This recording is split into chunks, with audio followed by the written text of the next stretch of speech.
Hi hello ವೀಕ್ಷಕರೇ, ನಿಮಗೆಲ್ಲರಿಗೂ ನನ್ನ ಯೂಟ್ಯೂಬ್ ಚಾನಲ್ಗೆ ಸ್ವಾಗತ. ಸಂಪ್ರೀತ್ ಸಂಹಿತಾ ಭಾವನಾತ್ಮಕ ಪ್ರೇಮ ಕಥೆ ಭಾಗ 12. ಅವನು ಮೆಸೇಜ್ ಮೇಲೆ ಮೆಸೇಜ್ ಕಳಿಸುತ್ತಲೇ ಇದ್ದ. ಹಿತ, ಎಲ್ಲಿದ್ದೀಯಾ? ಏನು ಮಾಡ್ತಿದ್ದೀಯಾ? ಒಂದೇ ಒಂದ್ಸತಿ ನನ್ನ ಹತ್ರ ಮಾತಾಡು. ನೀನು ಕ್ಷೇಮವಾಗಿದ್ದೀಯಾ? ಹಿತ, ಯಾರೇನು ಹೇಳಿದ್ರು ನಾನು ನಿನಗೆ ಬೆಂಬಲವಾಗಿ ನಿಲ್ತಾ ಇದ್ದೆ. ನನ್ನನ್ನು ಯಾಕೆ ಬಿಟ್ಟು ಹೋದೆ? ಸಂಜೀವ್ ಅವರಿಗೆ ರಾತ್ರಿ ನಿದ್ದೆ ಸರಿಯಾಗಿ ಆಗಿರಲಿಲ್ಲ. ಅಲ್ಲದೆ ದೂರದ ಊರಿಗೆ ಪ್ರಯಾಣಿಸಿದ್ದರಲ್ಲ, ಆಯಾಸಗೊಂಡಿದ್ದರು. ಈಗ ಮಂಚದ ಮೇಲೆ ಮಲಗಿ ವಿಶ್ರಮಿಸಬೇಕು ಎನಿಸಿತು ಅವರಿಗೆ. ಮನಸ್ಸು ನಿರಾಳವಾಗಿದ್ದರಿಂದಲೇನೋ ಮಲಗಿದ ತಕ್ಷಣ ನಿದ್ದೆ ಬಂದಿತ್ತು. ಮತ್ತೆ ಕರೆಗಂಟೆ ಸದ್ದಾದಾಗಲೇ ಅವರಿಗೆ ಎಚ್ಚರವಾದದ್ದು. ಬಾಗಿಲು ತೆರೆದು ನೋಡಿದರೆ ಬಂದಿದ್ದು ಪ್ರೀತ್.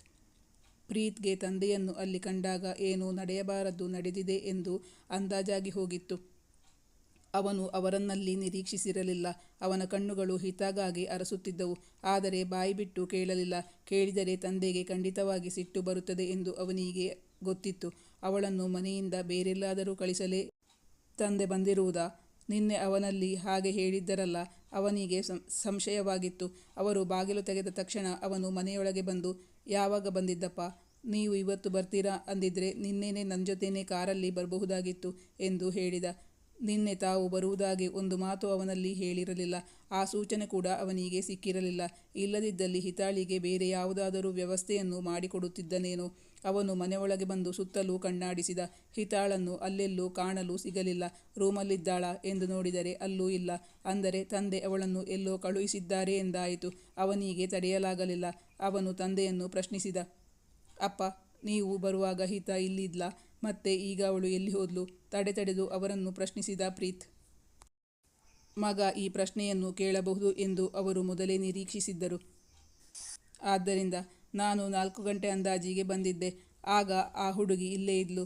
ನಾನೇ ಹೇಳಿದೆ ಅವಳ ಹತ್ರ, ಈ ಮನೆಯಲ್ಲಿ ಇನ್ನೊಂದು ಕ್ಷಣನೂ ನೀನು ಇರಬಾರ್ದು ಅಂತ. ನನ್ನ ಮಾತಿಗೆ ಬೆಲೆ ಕೊಟ್ಟು ಅವಳು ಮನೆ ಬಿಟ್ಟು ಹೋಗಿಯಾಯಿತು. ಇನ್ನು ನಮಗೆ ಯಾವ ತೊಂದರೆನೂ ಇಲ್ಲ. ಸದ್ಯ ಪೀಡೆ ಕಳೀತು ಅಂತ ಆರಾಮಾಗಿ ಇರಬಹುದು ಎಂದರು ನಿರಾಳವಾಗಿ. ಅಪ್ಪ, ಅವಳು ಎಲ್ಲಿ ಹೋದ್ಲು? ಎಲ್ಲಿ ಹೋಗ್ತೀನಿ ಅಂತ ಏನಾದರೂ ಹೇಳಿ ಹೋದ್ಲಾ? ಮತ್ತೆ ಎಷ್ಟೊತ್ತಿಗೆ ಹೊರಟು ಹೋದ್ಲು? ಎಂಥ ಕೆಲಸ ಆಗೋಯ್ತು? ಅವಳ ಬಳಿ ದುಡ್ಡು ಇರಲಿಲ್ಲ. 2 ದಿನದಲ್ಲಿ ಅವಳಿಗೆ ಒಂದು ವ್ಯವಸ್ಥೆ ಮಾಡಬೇಕು ಎಂದುಕೊಂಡಿದ್ದ ಪ್ರೀತ್. ಆದರೆ ಅದರ ಮೊದಲೇ ತಂದೆ ಬಂದು ಅನಾಹುತವನ್ನು ಮಾಡಿಬಿಟ್ಟಿದ್ದರು. ತಂದೆ ಬರುತ್ತಾರೆ ಎಂಬ ಸಣ್ಣ ಸೂಚನೆಯಾದರೂ ಸಿಕ್ಕಿದ್ದರೆ ಅವನು ಬೇರೆ ವ್ಯವಸ್ಥೆ ಮಾಡುತ್ತಿದ್ದ. ಪಾಪದ ಹುಡುಗಿ ಸಂಜೆ ಹೊತ್ತು ಎಲ್ಲಿ ಹೋದಳೋ? ಅವನು ನೇರವಾಗಿ ಅವಳ ರೂಮಿಗೆ ಹೋಗಿ ನೋಡಿದ. ಅವಳ ಬಟ್ಟೆ ಬರೆಗಳು, ಪುಸ್ತಕಗಳು ಯಾವುದೂ ಅಲ್ಲಿ ಇರಲಿಲ್ಲ.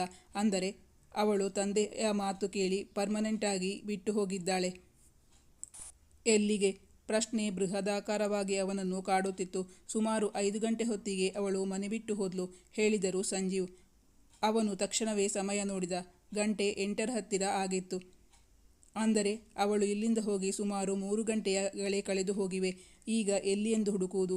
ತಕ್ಷಣವೇ ಅವಳಿಗೆ ಕರೆ ಮಾಡಿ ನೋಡಿದ. ಅವಳ ಫೋನ್ ಸ್ವಿಚ್ ಆಫ್ ಆಗಿತ್ತು. ಏನು ಹೇಳಿ ಈ ಮನೆಯಿಂದ ಅವಳನ್ನು ಹೊರಗೆ ಕಳಿಸಿದ್ರಿಯಪ್ಪ? ತಂದೆಯನ್ನು ಪ್ರಶ್ನಿಸಿದ. ನಿನ್ನೆ ಏನಾಯಿತು ಅದನ್ನೆಲ್ಲ ನಾನು ಹೇಳಿದ್ದೀನಿ. ಅವಳಿಂದಾಗಿ ನಿನ್ನ ಎಂಗೇಜ್ಮೆಂಟ್ ಕ್ಯಾನ್ಸಲ್ ಆಗಿರೋದು.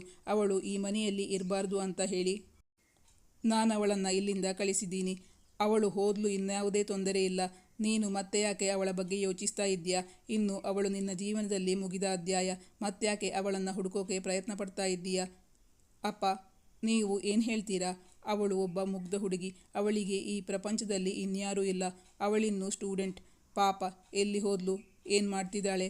ಅವಳನ್ನು ಯಾರಾದರೂ ಮಿಸ್ಯೂಸ್ ಮಾಡಿದರೆ? ಹಾಗಂತ ನನಗೆ ತುಂಬ ಭಯ ಆಗ್ತಾ ಇದೆ. ರಾತ್ರಿ ಆಗ್ತಾ ಇದೆ. ಫೋನ್ ಬೇರೆ ಸ್ವಿಚ್ ಆಫ್ ಮಾಡಿಕೊಂಡು ಕೂತಿದ್ದಾಳೆ. ಅದಕ್ಕೆ ಕಾರಣ ಅವಳಲ್ಲ, ನೀವೇ ಅಪ್ಪ. ನಮ್ಮ ಲಹರಿಗೆ ಇಂಥ ಪರಿಸ್ಥಿತಿ ಬಂದರೆ ಆಗಲೂ ನೀವು ಹೀಗೆ ಹೇಳ್ತೀರಾ ಅಪ್ಪ? ನಾವು ಮನುಷ್ಯರಾಗಿ ಹುಟ್ಟಿದ ಮೇಲೆ ಮನುಷ್ಯತ್ವ ತುಂಬ ಇಂಪಾರ್ಟೆಂಟ್. ನಮ್ಮಲ್ಲಿ ಮನುಷ್ಯತ್ವ ಇಲ್ಲ ಅಂದಮೇಲೆ ನಮಗೂ ಪ್ರಾಣಿಗಳಿಗೂ ಏನು ವ್ಯತ್ಯಾಸ? ಮಗ ತಮ್ಮ ಮಗಳೊಂದಿಗೆ ಆ ಹುಡುಗಿಯನ್ನು ಕಂಪೇರ್ ಮಾಡಿದ್ದು ಸಂಜೀವ್ ಅವರಿಗೆ ಏನೂ ಹಿಡಿಸಲಿಲ್ಲ. ಲಹರಿ ಅನಾಥಳಲ್ಲ. ಅವಳಿಗೆ ನಾವೆಲ್ಲ ಇದ್ದೀವಿ. ಲಹರಿಯನ್ನು ಅವಳನ್ನು ಯಾವುದೇ ಕಾರಣಕ್ಕೂ ಕಂಪೇರ್ ಮಾಡಬೇಡ. ನನಗೆ ಅದು ಇಷ್ಟನೇ ಆಗಲ್ಲ. ಹಾಗಂದ್ರೆ ಹೇಗಪ್ಪ? ಅವರಿಬ್ಬರು ಒಂದೇ ಪ್ರಾಯದ ಹೆಣ್ಣು ಮಕ್ಕಳು. ಒಬ್ಬಳಿಗೆ ಆಶ್ರಯ ಕೊಡಬೇಕು, ಇನ್ನೊಬ್ಬಳನ್ನು ನಿರಾಶ್ರಿತಳನ್ನಾಗಿ ಮಾಡಬೇಕು ಅನ್ನೋದು ಎಷ್ಟು ಸರಿ? ಅವನಿಗೆ ನಿನ್ನೆ ತನ್ನ ಎಂಗೇಜ್ಮೆಂಟ್ ಕ್ಯಾನ್ಸಲ್ ಆದಾಗಲೂ ಇಷ್ಟು ನೋವಾಗಿರಲಿಲ್ಲ.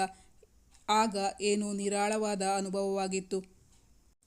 ಆದರೆ ಇಂದು ಹಿತಾ ಮನೆ ಬಿಟ್ಟು ಹೋಗಿದ್ದು ತಡೆಯಲಾಗದ ನೋವಾಗಿತ್ತು ಪ್ರೀತ್ಗೆ. ಸುಮಾರು 3 ತಿಂಗಳಿಂದ ಅವಳು ಜೊತೆಗೇ ಇದ್ದಳಲ್ಲ, ಈಗ ಬಿಟ್ಟು ಹೋದಾಗ ಅವನೆದೆಯಲ್ಲಿ ತಿದಿಯೊತ್ತಿದಂತಹ ನೋವು. ಅವನಿಗಾಗುತ್ತಿರುವ ಸಂಕಟವನ್ನು ಯಾರ ಬಳಿಯೂ ಹೇಳಿಕೊಳ್ಳಲಾಗುತ್ತಿಲ್ಲ, ಅನುಭವಿಸಲು ಸಾಧ್ಯವೇ ಆಗುತ್ತಿಲ್ಲ. ಅವರಿಬ್ಬರ ಮಧ್ಯೆ ಯಾವುದೇ ಸಂಬಂಧವೂ ಇರಲಿಲ್ಲ. ಆದರೂ ಈ ಯಾತನೆ ಏಕೆ ಎಂದು ಅವನಿಗೇ ಅರ್ಥವಾಗುತ್ತಿಲ್ಲ. ಮಧ್ಯಾಹ್ನ ಊಟವಾದ ಬಳಿಕ ಅವನು ಏನೂ ತಿಂದು ಕುಡಿದು ಮಾಡಿರಲಿಲ್ಲ. ಹೊಟ್ಟೆ ಹಸಿವಾಗುತ್ತಿತ್ತು. ಆದರೆ ಈಗ ಅವಳನ್ನು ಕಾಣದ ಮೇಲೆ ಅವನ ಹಸಿವು ಇಂಗಿಹೋಗಿತ್ತು. ಅವನ ಮನಸ್ಸು ಹಿತ ಹಿತ ಎಂದು ಪರಿತಪಿಸುತ್ತಿತ್ತು. ಮಗ ತನಗೂ ಆ ಹುಡುಗಿಗೂ ಯಾವ ಸಂಬಂಧವೂ ಇಲ್ಲ ಎಂದು ಹೇಳಿದ್ದಾನೆ. ಆದರೆ ಇಂದು ಅವಳು ಹೊರಟು ಹೋದ ಮೇಲೆ ಅವನ ಮನಸ್ಥಿತಿ ನೋಡಿದಾಗ ಸಂಜೀವ್ ಅವರಿಗೆ ತುಂಬ ಆಶ್ಚರ್ಯವಾಗಿ ಹೋಗಿತ್ತು. ಯಾವುದೋ ಗುರುತು ಪರಿಚಯ ಇಲ್ಲದ ಹುಡುಗಿಯ ಬಗ್ಗೆ ಇವನು ಎಷ್ಟು ಪರಿತಪಿಸುತ್ತಾನೆ. ಅವರ ಮನಸ್ಸು ಯೋಚಿಸುತ್ತಿತ್ತು.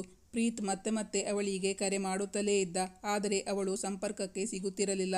ಅವನ ತಂದೆಯ ಅವಳಿಗೆ ಹೇಳಿದ್ದರಲ್ಲ, ಇನ್ನು ಮುಂದೆ ಅವನನ್ನು ಸಂಪರ್ಕಿಸಬಾರದು ಎಂದು. ಅದಕ್ಕೆ ಮುಂಜಾಗ್ರತಾ ಕ್ರಮವಾಗಿ ಅವಳು ಫೋನ್ ಸ್ವಿಚ್ ಆಫ್ ಮಾಡಿಕೊಂಡಿದ್ದಳು. ಅವನು ಮೆಸೇಜ್ ಮೇಲೆ ಮೆಸೇಜ್ ಕಳಿಸುತ್ತಲೇ ಇದ್ದ. ಹಿತ, ಎಲ್ಲಿದ್ದೀಯಾ, ಮಾಡ್ತಿದ್ದೀಯಾ, ಒಂದ್ಸಲ ಹಲೋ ಹೇಳು, ಒಂದೇ ಒಂದ್ಸತಿ ನನ್ನತ್ರ ಮಾತಾಡು, ನೀನು ಕ್ಷೇಮವಾಗಿದ್ಯಾ ಅಂತ ನನಗೆ ತಿಳಿದ್ರೆ ಸಾಕು, ಮತ್ತೇನು ಬೇಡ. ನಿನ್ನ ಜೀವನಕ್ಕೆ ಮಾಡ್ತಿದ್ದೀಯಾ, ನೀನು ನಾನು ಬರೋ ತನಕ ಕಾಯೋಕೆ ಆಗ್ತಿರ್ಲಿಲ್ವಾ ಹಿತ? ಯಾರು ಹೇಳಿದ್ರು ನಾನು ನಿಂಗೆ ಬೆಂಬಲವಾಗಿ ನಿಲ್ತಾ ಇದ್ದೆ. ನನ್ನ ಮೇಲೆ ನಿಂಗೆ ನಂಬಿಕೆ ಇರಲಿಲ್ವಾ ಹಿತ? ನನ್ನನ್ನು ಯಾಕೆ ಬಿಟ್ಟು ಹೋದೆ? ನಿನ್ನ ಎಜುಕೇಷನ್ ಇನ್ನೂ ಕಂಪ್ಲೀಟ್ ಆಗಿಲ್ಲ. ನಾನು ನಿಂಗೆ ಕೊಟ್ಟ ಮಾತನ್ನು ನನಗೆ ಪೂರೈಸೋಕ್ಕೂ ಆಗಲಿಲ್ಲ. ಪ್ಲೀಸ್ ಒಂದೇ ಒಂದ್ಸತಿ ನನಗೆ ಕರೆ ಮಾಡು. ಅವಳು ಕ್ಷೇಮವಾಗಿದ್ದೇನೆ ಎಂದು ಒಂದು ಮೆಸೇಜ್ ಕಳಿಸಿದ್ದರೂ ಅವನಿಗೆ ಸಮಾಧಾನವಾಗುತ್ತಿತ್ತೇನೋ. ಆದರೆ ಈಗ ಅವನು ತುಂಬ ಆತಂಕದಲ್ಲಿದ್ದ. ಅವನಲ್ಲಿ ಅವಳ ಗೆಳತಿಯರ ನಂಬರ್ ಕೂಡ ಇರಲಿಲ್ಲ, ಅವರ ಪರಿಚಯವೂ ಇರಲಿಲ್ಲ. ಆಗ ಅವನಿಗೆ ಪಕ್ಕನೆ ಆಕರ್ಷ್ನ ನೆನಪಾಯಿತು.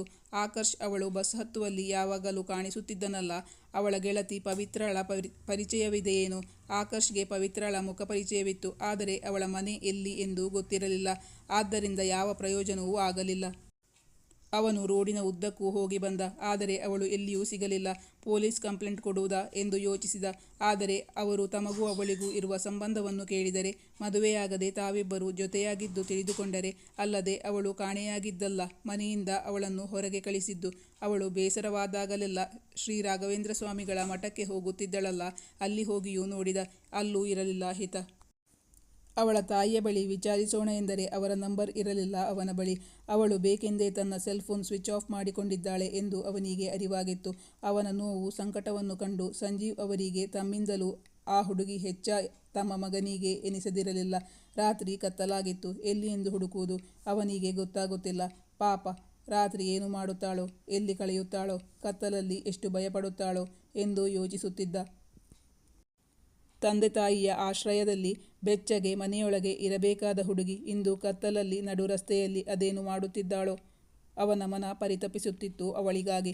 ರಾತ್ರಿ 12 ಗಂಟೆಯ ತನಕವೂ ಅವಳನ್ನು ಹುಡುಕುತ್ತಲೇ ಇದ್ದ. ಎಲ್ಲಿಯೂ ಸಿಗಲಿಲ್ಲ ಹಿತ.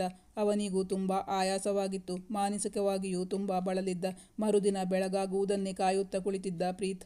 ಆ ರಾತ್ರಿ ಕಣ್ಣು ಮುಚ್ಚಲಾಗಲಿಲ್ಲ ಅವನಿಂದ.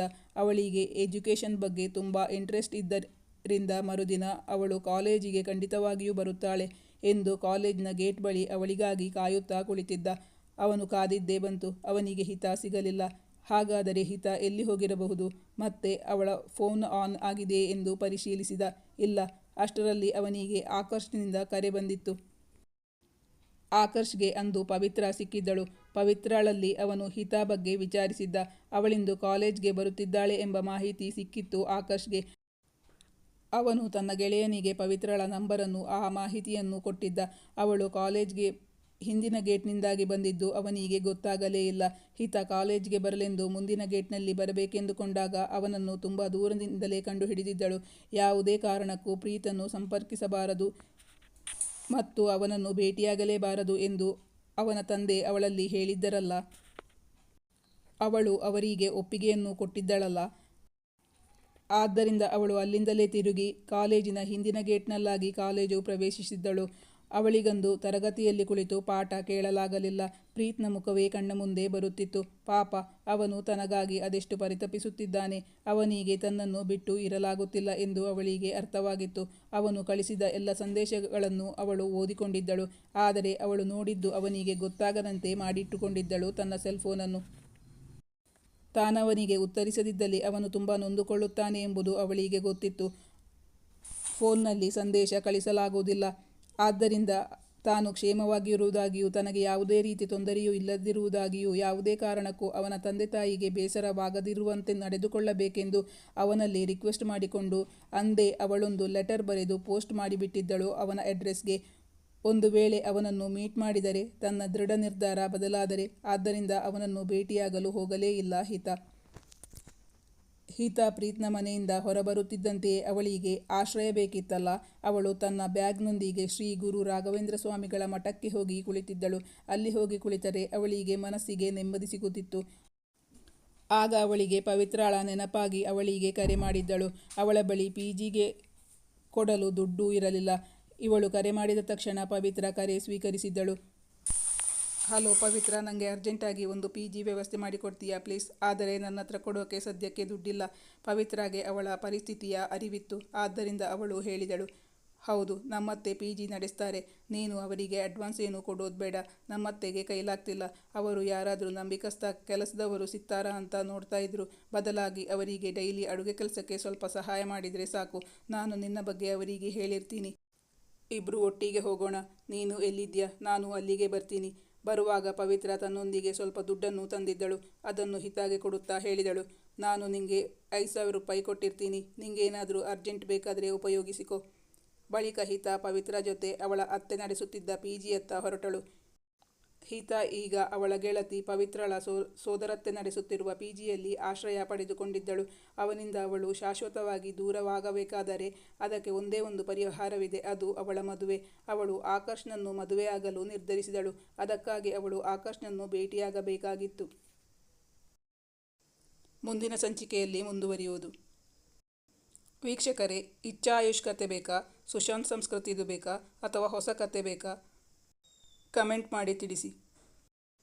ಯಾವ ಕತೆಗೆ ಹೆಚ್ಚು ಕಮೆಂಟ್ ಬಂದಿದೆಯೋ ಆ ಕತೆಯನ್ನು ಹಾಕಲಾಗುವುದು. ಆ ಕತೆಗೆ ಆದ್ಯತೆ ನೀಡಲಾಗುವುದು.